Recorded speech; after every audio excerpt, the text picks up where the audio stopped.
I'm just going to give you literally a minute or two just to really give you a quick overview of what you do, just for the benefit of the audience. So Jack, would you like to just start, tell us a little bit about... Hello everyone, I'm Jack. I am the influence lead for Studio X for Coca-Cola for WPP, and also an influence director at Olgivy, Amsterdam.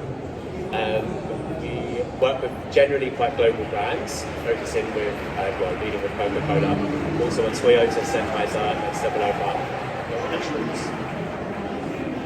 Hey everyone, I'm Marina. I'm senior influencer marketer at Earplex. Have been working there since quite a while, when the company was only 5 people, and maybe from some of the achievements managed to scale influencer marketing from 0 to $1 million per quarter as revenue. So really excited to be here with these wonderful people. Thank you. Hi everyone. My name is Laura Dan. I'm marketing and communications specialist at Hugo Boss. Been with them for about 3 years, since they basically relaunched the brand, rebranded the logo and everything. So really exciting time for us. And yeah, happy to learn from the beautiful panelists next to me. Thanks, Laura. Hi, everyone. My name is Kat Anderson. I am the Director of International Marketing at Sprout. I'm also, so that means I basically deal with all aspects of marketing, particularly in the APAC and the EMEA regions. I'm also the creator and host of Social Creatures, which is our industry-leading podcast about what denotes success on social. And I'm also delighted to be here with this gorgeous panel. My name is Luke. I'm growth manager at Labfresh, so I'm responsible for all new customer acquisition. Before this, I was at Parfumado, which is a perfume subscription, where a little bit similar to Irina, I joined influencer marketing, was not a thing, and I built it from €1,000 a month to over 100K, which is super exciting. So really, interested to hear everyone else's perspective. And I'm one of 4 Irish people on the panel. Can you believe that? We've actually got a whole... Who's from Ireland in the audience? Anybody? Hey, there you go. And just for the benefit of those who don't know who I am, I'm the Global Head of Influencer Marketing at the Branded Content Marketing Association. I also host Influence, the global podcast, and I'm an award-winning author on influencer marketing strategy. So I'm always about trying to create best practice, and obviously what we want to do is celebrate what people are doing really, really well. So I'm going to start with Laura, if I may. I want to talk a little bit about some of the changes that have happened with e-commerce and how it's become so much more seamless in the influencer journey now. Perhaps you'd like to just enlighten us about what you think about sort of shoppable tags and what you're doing at Hugo. Yeah, of course. So as a marketing and communication specialist, I'm in charge of a lot of the influencer marketing campaigns that we launch. I think one of the interesting things that we're seeing is indeed kind of the social platforms really being able to tailor to the end-to-end consumer journey. So really from product discovery to full-on purchasing stage. So I think that's one interesting thing you see, of course, within TikTok and within Instagram, more and more shoppable tags, live streams where people are directly buying from the live stream. Specifically, a really big thing in Asia. I think I talked about it earlier with some of my colleagues. I think that's one of the really interesting things. Also, how influencers through, for example, their storefronts. I think you might have seen it on TikTok and on Instagram. Like a lot of the influencers have these Amazon storefronts through affiliate links. They're kind of becoming almost like these little boutiques with their curated catalog of products that they like, that they enjoy.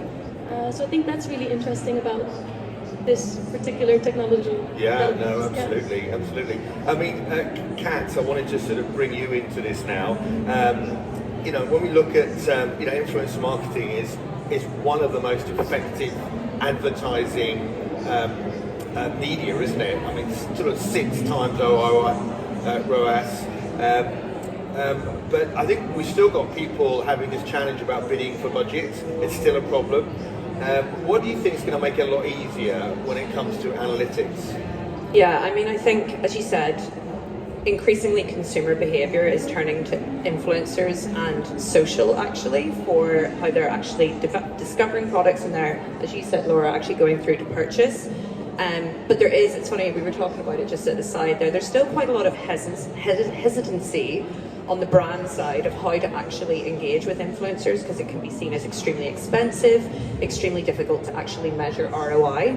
And one of the advancements that I think is really, really helpful is on, like, it's very unsexy, but on the tool front and with AI, we're actually in a position now where all of the data points, and anyone who works in marketing knows that there are so many metrics that we can pick from. And we were only saying at the side, you can be very clever with your data sometimes and pick the metrics that will look the best for you. But when it comes to actually investing in something that can be expensive, you want to make sure that you know what you're looking at and you can predict, is this going to be useful for my brand or not? There are tools that exist already. Sprout is one of them, but there are other ones as well, where you can actually do test runs with influencers. So you can use AI to find people that not only align with your brand, that not only you can check through AI, do they have like a safe history? Have they ever tweeted anything that's bad? Have they worked with competitors? You can do all of this vetting, and then you can run like a test run of what a campaign is going to look like and what it's going to deliver for ROI. So I think as that technology becomes more ubiquitous, I think more and more brands are going to move into this space with a lot more confidence. And yeah, I mean, I think it is going to just absolutely transform consumer behavior, both in B2C and B2B. Yeah, actually, you mentioned B2B. I think that's also a particularly interesting area that we've touched on a bit at the event. Where do you think that in itself is going to start to grow more? Like, oh my goodness, you are lucky that I'm pregnant, because if you got me with a drink in my hand, I could talk about this at length. Because I think the B2B influencer space is starting to emerge. So B2C, we've seen it for quite some time, and I think it fits really neatly. B2B, it's really starting to kick off as well. I think that there are some B2B influencers out there who maybe have just marketed themselves as a B2B influencer, seeing that there's an opportunity. But I think there's a greater opportunity for actual industry experts to step forward, because in a world in B2C where you can talk about a lifestyle product or something where you're like, look, I love to wear Hugo Boss or whatever it may be, or Loop earphones, or earplugs are the best, which they are. It's harder to do that without the expertise in the B2B space. And so, yeah, I think there's a greater opportunity for actual experts to step forward.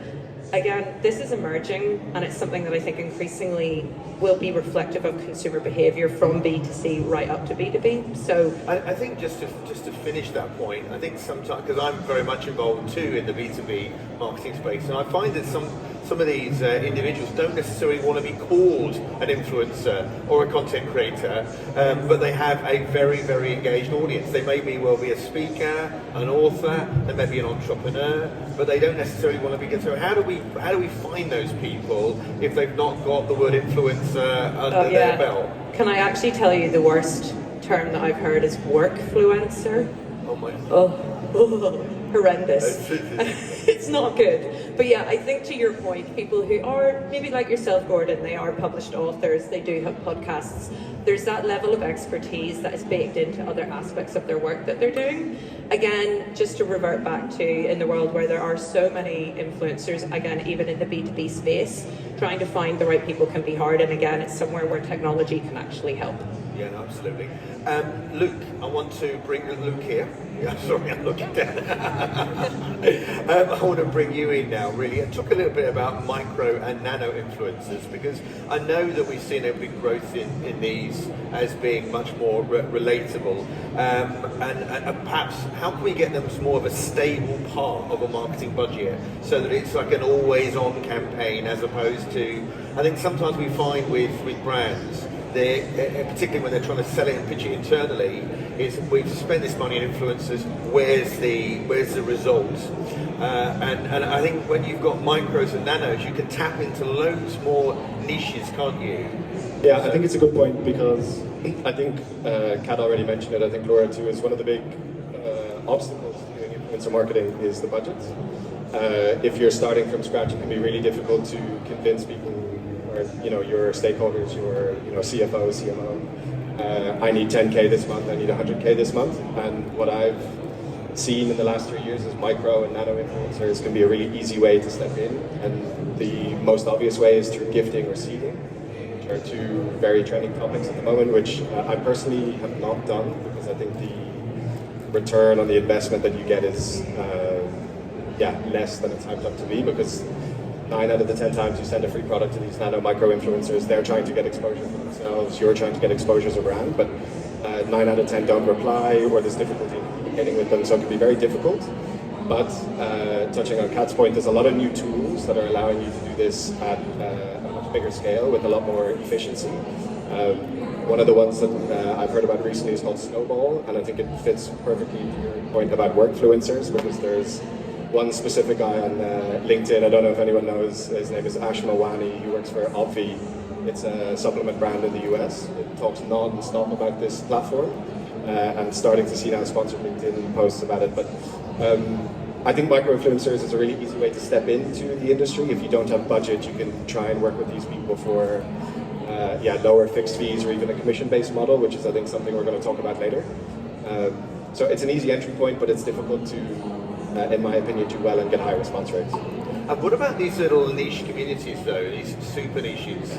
You know, I think it's important that we don't underestimate the importance of, you know, the LGBT communities, the disabled communities, these other areas where you've got influencers that are responsible, that have a very, very high level of engagement, don't they?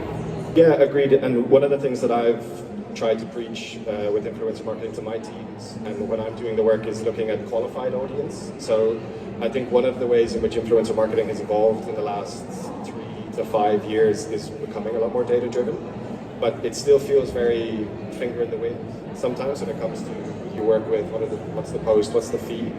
And it's no longer really about having 1 million followers or having 100K followers. It's about how many specific followers are in my specific market.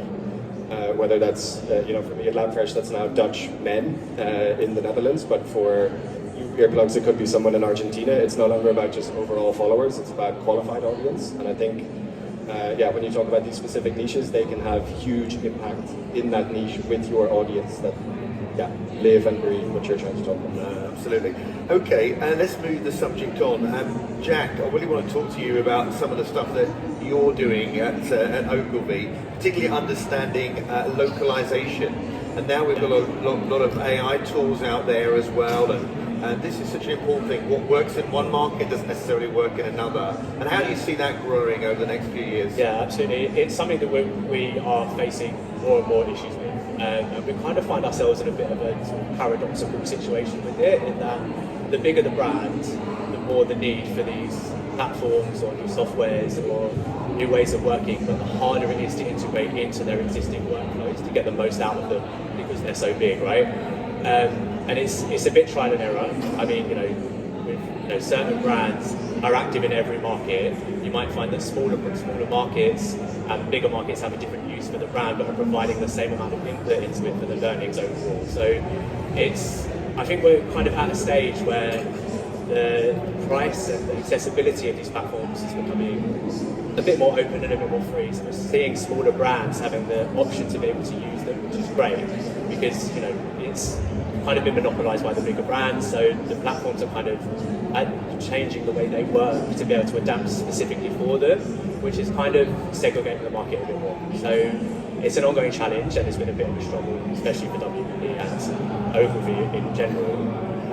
But we are seeing a positive shift in usage and getting more out of that. That said, of course, I think compliance is a very important subject, isn't it now? We want to make sure that when we're working with these platforms, we've got the right data security, and when we actually start to talk about sort of AI and where that's coming from with avatars, whilst it all looks very exciting, there are some concerns. Again, I know that you've taken this very seriously at Ogilvy. Yeah, for sure. And I think, something like Coca-Cola, for example, they need consistency to get the most out of the platforms that we're using, but also to have an efficient model to be able to deliver content where it's needed most, to get the most out of value for producing the content in the first place. So I think it's a bit of a juggle to see, to have everybody compliant, but forcing compliance onto a platform that isn't necessarily beneficial for that market, it also needs to be taken into account, because it could be counterproductive to have everybody using a same particular platform if it's not really relevant to them. So I think it's quite nuanced, and I think as time goes on, we're kind of seeing the platforms develop to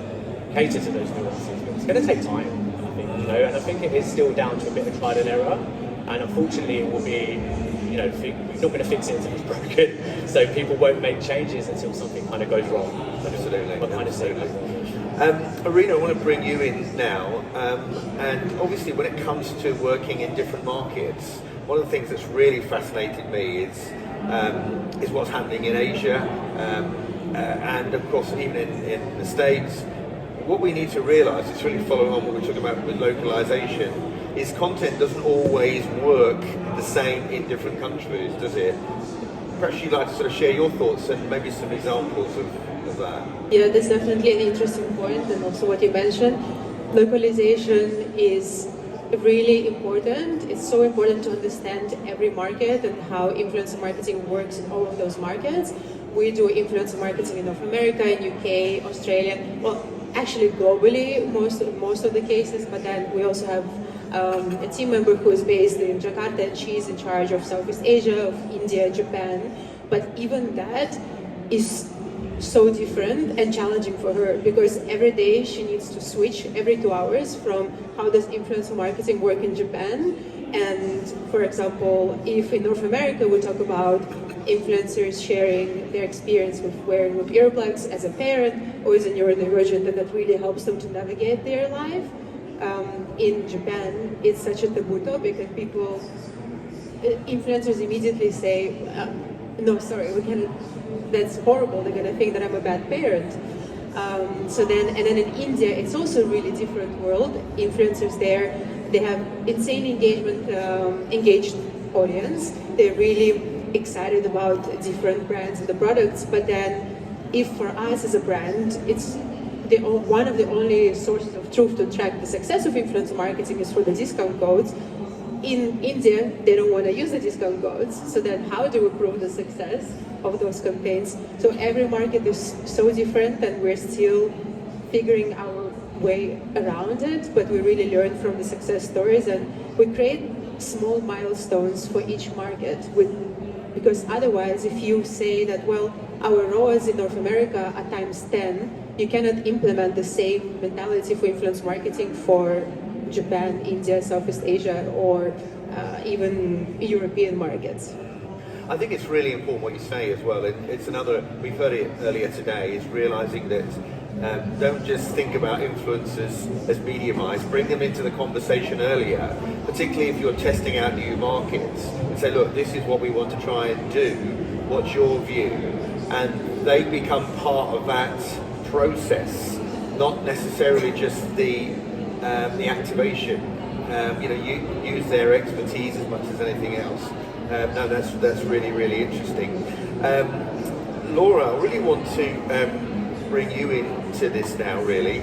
How do you think some of these niche platforms are really so important for brand marketers? I know you've done some really exciting work with an immersive event, haven't you, in Berlin? Perhaps you want to just tell us a little bit about how exciting that was, but more to the future, about the types of events that can really inspire brands using influencers. Yeah, I think that's one of the interesting things in influencer marketing right now is indeed like kind of the fragmentation of it and the rise of new niche platforms. Like we have Be Real that was trending for a while and still is really top of mind, but you also have more these gamification kind of social apps, especially targeting younger audiences, such as Roblox. That's indeed one of the platforms that we with Hugo have been partnering with since about 2 years ago. It has over 200 million monthly active users, of which the majority is between the years of 9 to 12. So that's what I've never heard of it. I mean, they're not necessarily the customer yet for Hugo Boss, but I think definitely it's going to be an interesting development for the future. For Hugo Boss, in this case, or for Hugo, that's our brand targeting more the Gen Z customer. We indeed launched a new brand line. It's a Hugo Blue. It's a jeans brand. We did a really nice launch event for press and influencers in Berlin in March earlier this year. And as a part of our Roblox partnership, we also launched this kind of same event space in a virtual setting. So customers, but also these younger kids who are just playing for fun, were able to join the event, so to speak, in this virtual space. And I think we're seeing this with a lot of different brands, just kind of creating a more engaging way of connecting with their consumers. I think Gucci has done it, Louis Vuitton, like you see a lot of the top brands on different gaming apps, but also other niche platforms. Yeah, I think it's going to be really interesting. But even some of the technology with CGI, I mean, talk about Louis Vuitton. Yeah. And they've done some really cool stuff, haven't they? Really. With their, and what was the one? Was it the Underground with Maybelline? Was it The lashes, right? Oh, Where the lashes. metro comes Did you ever and see the lashes one? the on mascara Maybelline? brush. Yeah, it's You know. really, really cool. Yeah. And I think what this way influencers can play a part, because they can be an extension of those very successful campaigns, can't they? Great. Right. What I want to talk about now is I want to just come back to you, Arena, really, and have a look at the industry that we're in. You know, in 2016 it was $1.6 billion. This year, around 24 billion. But by 2030, it's expected to be $100 billion. Why on earth is it growing at this rate? I'd love to get your thoughts and views around why is it such a successful media? And look at the amount of people that were in the room here. It's a testament to it. That's a very interesting question, and what we also chatted about yesterday with all of you is that still there's so many brands that are not investing in influencer marketing, and there are a lot of reasons for it. Can they not track it accurately? Do they still not believe? Haven't they found the right influencer?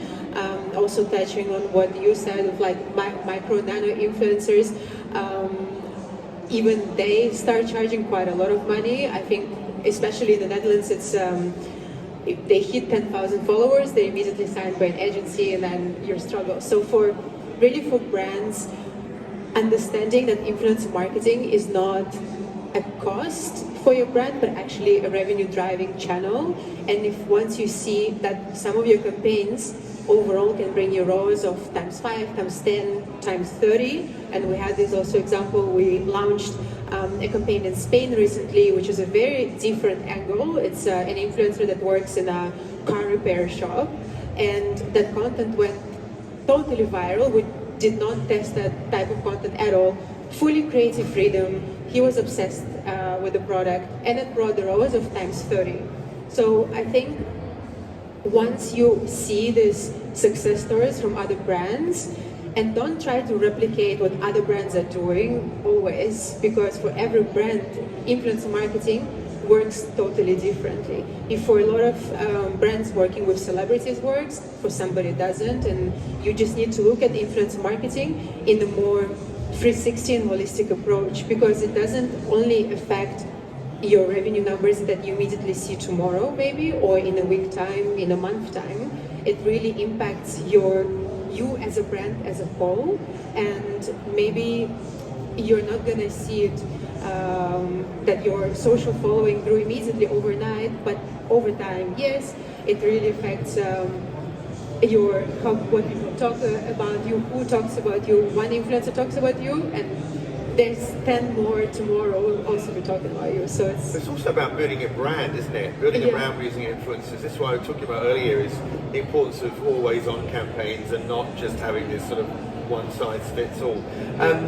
Luke, do you think the industry is becoming more professional?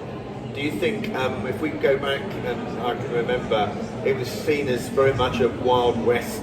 I like to think we've maybe lost a little bit of that, but what's your view about that? Yeah, I think yes and no. I think if anyone was here earlier listening to the discussion about data with Hanke Muller on stage, they also brought up this point that's a little bit similar to Kat, when you said that data can be abused, or you can be biased in what you show. I think when you're talking to influencers, when you're in negotiations about who to work with, a lot of it is now becoming more data-driven, at least for me, and I think if I listen to everyone on stage, it is where we're a lot more specific about what we want, what we need, what we want to see before we work with them. But in my experience, that bit can still be a little bit grey when you ask them for their media kits. What you see in the media kit is not necessarily what you see on their profile. You think there's a lack of consistency and transparency? I think they're trying to put their best foot forward with their media kit, but in actuality it might be a little bit different. You're always trying to take an average of their 10, 20, 30 last posts, but they might show you the 5 that have performed the best in the last 30 days. Right, so yes. in one sense, yes, it has become more professional. Like Arena said, anyone that hits 10k followers now is signing with an agency, which is a really big personal pain point for me, because it's also not taking anything away from creators, but it's not everyone with 10,000 followers needs to be with an agency or needs to charge so much. And I think from a brand perspective, that's really difficult, because you want to work with them, you know the value that they can provide to your business, but the financial blocker of them now being with an agency, of having to go through a third party to get to them, that it could be a blocker. It's getting, so on one hand, yes, on the other hand, data can be manipulated. But do we need? Sorry, you want to just jump in I now? wanted to add on the point also with the agencies or talent agents. I think there's also very different talent agents and agencies nowadays. If you really, sometimes I see that we have some talent agents that we've worked, the campaigns performed really well, or some didn't perform well, and they understand, we explain them for what is important for us. They don't try to overcharge you, they build a relationship with you, they have a casual coffee with you if they're in Amsterdam, or I don't know, if they're traveling, so really you have agents that are so committed to also learning from you as a brand, and that's so important to keep up working with them, because they're not gonna overcharge you all the time, because they also understand your constraints as a brand. But some talent agents, and that's really disappointing in the industry, they really don't care. No, I mean, I feel very strongly about this actually, because the BCMA, we did a whole best practice piece on talent managers, and there are some amazing talent managers there that are always driving that very good relationship. But unfortunately, anybody can be a talent manager, can't they? And how do we sort of sort out the good from the not so good? And if I can add on that, I think at the end of the day, influencer marketing is also just working with people. Absolutely. It is a negotiation between you, the creator, and their talent manager. And I think it's a unique skill that a talent manager can understand our perspective from a brand side, but also still want to maximize the deal from the influencer side.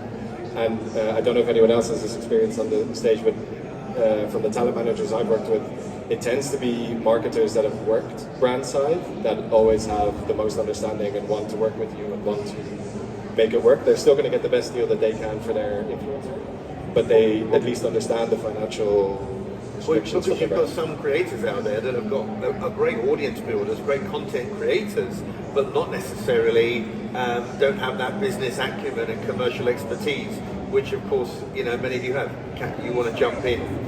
Absolutely. It's a very, again, unsexy point to speak in favour of what technology can do, but I think obviously if you're dealing with talent managers, if you're dealing with influencers, as you correctly said, people are putting their best foot forward, they're in a sales capacity, they're trying to pitch their services. This is where having unbiased data that is coming from a machine that is inputting all of the data points and actually showing you comparisons of who is most likely going to align with your brand values and in terms of what you're actually looking for. I think there's a really strong argument for that. It's not comprehensive, and I would literally never say that we should only rely on machines. I think there's always a place for human intuition and curation, but I think in these aspects, for figuring out, okay, unsurprisingly, this talent agent is telling me that this person is absolutely fantastic and will answer all of our dreams. Of course they're going to say that. Having something that is unbiased, giving you that actual raw data and looking at all of, as I say, all of those data points that probably as a human, we don't have the time to do. I think that's really, really helpful, and it's a good use case for it. No, absolutely. Jack, I want to just bring you into, as we've talked about the growth of influencer marketing, once upon a time you would be outsourcing everything to an influencer agency. Now what we're starting to see within organisations, their own head of influence. So do you start to think that brands are starting to realise that they're building their own teams internally? Yes and no. I think there's room for everyone. Of course. But I also think I think Esme actually that was on stage earlier, if you call it, she made a really good point about you need to be clear what you want from your agency when you book them, and if you've got a limited budget, perhaps work with a smaller agency. But if you want the oversight that a bigger agency can bring, then perhaps it's worth using that smaller budget to gain that as well. I think, you know, my clients or my client partner and counterpart within the brands is often an influencer director. So it's not, you know, brands have been building these teams for quite a while, and I think it's kind of, it needs to be, yeah, what your objectives are. But also I think, you know, agencies are able to give an oversight by working with different clients that people internally and in-house in teams just aren't able to get. And if you just only speak the brand language, I think you can kind of find yourself in a bit of an echo chamber when you're putting together campaigns, especially like fashion, see it in culture as well a lot, right? It's kind of, it needs to be the same look and feel, but it can often be the same kind of campaign. Working with agencies, you get that wider perspective and a wider overview of what's happening culturally. Okay, great. Marina, I want to ask you about podcasts. A, because it's ear related, and also because I've seen a huge growth in podcasts myself, you know, and we've more who listen to podcasts generally in the room. Look, see how many people there. But it has been a growing trend about creator-owned podcasts, but also creators guesting on podcasts. And what's your thought about how this is going to sort of scale? I love podcasts, and I think that definitely it is a next platform, or I'm not going to call it social media platform, but a next platform that can really help you bring another revenue stream, so you don't rely too much on influencers bringing your revenue, impressions, reach on TikTok, Instagram, YouTube, etc. We have tested podcast campaigns with a bit niche, for example, nightlife, ravers, where they come in and talk with their friends, and they, you know, share why. Oh, suddenly they start talking about tinnitus, ringing ears, and they bring in loop earplugs in a very credible and very natural integration. I don't really see us being as a brand who will be, this podcast is sponsored by the earplugs. I don't want to go You guys that have done a really direction. good job at that as well, bringing in that natural authenticity. Yeah, I think that this is the key also to working with the podcast campaigns. You just sit like we're currently sitting and having a normal conversation, and you bring it up, and of course you're going to share some sort of offer maybe, or a link on the podcast description. But I definitely see the future in podcasts. Everyone is listening to podcasts. If you don't listen to podcasts, you look at the snippets of podcasts on social media. Which you can then repurpose multiple times, of course, Exactly. can't you? You can repurpose it on your paid social channels, on organic channels, and it's this new type of content that we're also discussing internally that can really help us bring these new audiences in so many different platforms. Right, great. Laura, you want to jump in? Yeah, just to add on to that, instead of only using podcasts just as like more product push or product placement, within Hugo Boss, actually one of the things that they've done, in order to emotionalize the brand more, is they've kind of partnered with a podcast. One of our slogans, or our main slogan, is "Be Your Own Boss," kind of inspiring consumers to, really like kind of take charge of their life, not necessarily be an entrepreneur, but just be a boss in whatever area they are specialized and interested in. And they kind of had these different, had people over on the podcast from all different walks of life who are kind of experts in their industry and therefore their own boss, and connected with the consumer in that way. So not necessarily talking about the Boss products or anything like that, but really more Relatable. Yeah. I love that. So that's another way you can use it. Okay, we've only got a few more minutes. I'm going to go along the table now, row here. Unlimited budget, right? No question. What would you love to do if you could? So what would an amazing influencer campaign look like? Yeah, and I'm going to start with Luke. Putting me on the spot. I think one of the more exciting, interesting things that's happening in the industry now is brands are doing these community trips. It started mostly with influencers, but I'm sure anyone that's sitting here has also heard of Refi, who did it with like their 10 customers. They flew them to like this amazing holiday. They basically just made content for 4 days and treated their VIP customers.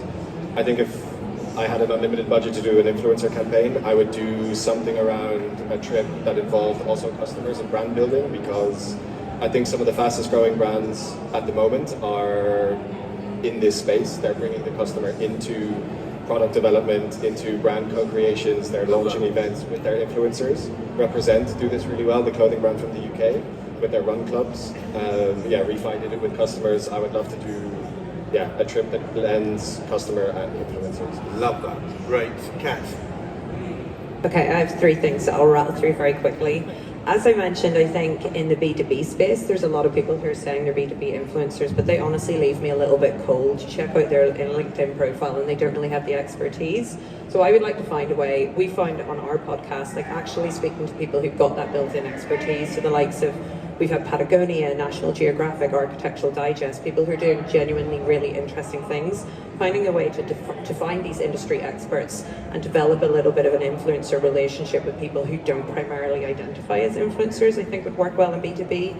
Second point is I think longer term relationships with influencers works well. Like we now can totally see when someone has a pay for post, and they just do one off, and you're like, again, that leaves me quite cold. Whereas if somebody is really aligned and you mentioned that you work with them in the development of the actual campaign, you let them put their own stamp on it, but it's a long term relationship, I think that works well. But it also needs a little bit more budget. And finally, the thing that I just personally love is an unexpected collaboration. So when 2 brands get together, or something that is just like, oh my God, how did that happen? But it's so fun. I live for that. And so I will say in the B2B space, that's definitely harder to do. So I'm a bit envious of my lovely B2C colleagues here. But yeah, I try and find really unexpected moments because I think everyone loves that. Love that. Laura, unlimited budget. So difficult. I think, so I'm working, of course, in influencer marketing, but I think one thing that I would love to do is indeed what you said, like creating these partnerships, unexpected or maybe expected. Like, I think with the team here in Amsterdam, we've always kind of looked up to these Amsterdam-built brands like Daily Paper, Filling Pieces, not even Amsterdam, just the Netherlands, who really built this community and kind of stayed culturally relevant, spoke basically to a really wide audience. So kind of doing some sort of collab with these people, creating community, focusing more on females also within, Hugo Boss is predominantly male driven brand, but yeah, I think that's something that we're trying to do now as well, is focus on creating a female community and connecting with female entrepreneurs and doing these kind of events where we have female entrepreneurs speak to the community. It's another thing what you were saying, community, isn't it, really? I agree with you. Great point, Arena. Unlimited budget. Very good question, because I get challenged on it quite often recently, where I get random questions of, Arina, if you have unlimited budget, what would you do? ChatGPT is my best friend in this case. I ask him a question and then we see how it aligns with. I love the fact you said I've asked him a question. He says it's not a girl. Sorry, I'm not being very inclusive with them. Sorry. But for me, with Loop, I would love to work with a massive K-pop group that everyone is obsessed with nowadays, all around the world, and you know that it's not going to be only for one market. It's going to work everywhere, and you do a co-created product with them. You do crazy merch with the group, but also you then fuel smaller K-pop artists, any customers, everyone to really participate in this campaign. I think I would use the opportunity, rather than like a campaign, to like hold a mirror up to the industry a bit. My amazing colleague Twinkle quite recently did a presentation putting some stats about diversity in influencer marketing, and found that 1% of influencer content, I think it was over the last 5 years, includes differently abled people, and that's a bit of a shit, disgusting stat, really. So I think we should, with the people in this room are the gatekeepers of booking talent, and I think we need to take ourselves and hold ourselves to account a bit better. So I think I would use that money, unlimited budget, to do a bit more research into the things that we can do to authentically integrate diversity and DEI into the content that we produce on behalf of these brands that we work for, and that pay us exuberant amounts of money to do it.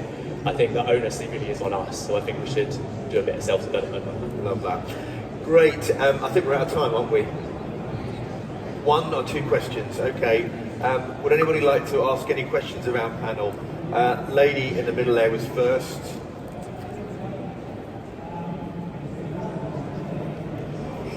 Hi everyone, thank you so much for such an interesting talk. Oh, it's weird to hear myself. Okay. Thank you so much for the talk. That was super interesting, and I really like your last question on about unlimited budget and trying to build the futuristic standpoint of influencing, learning from previous mistakes of the past. What would you say that is previous experiences that were not good that you would like the future people, both influencers, agencies, or yourselves or brand to not do again? Not do. So this is about not doing something. What have you learned? Anybody want to jump in? Go on then, Arena. You want to go? I think this is probably going to sound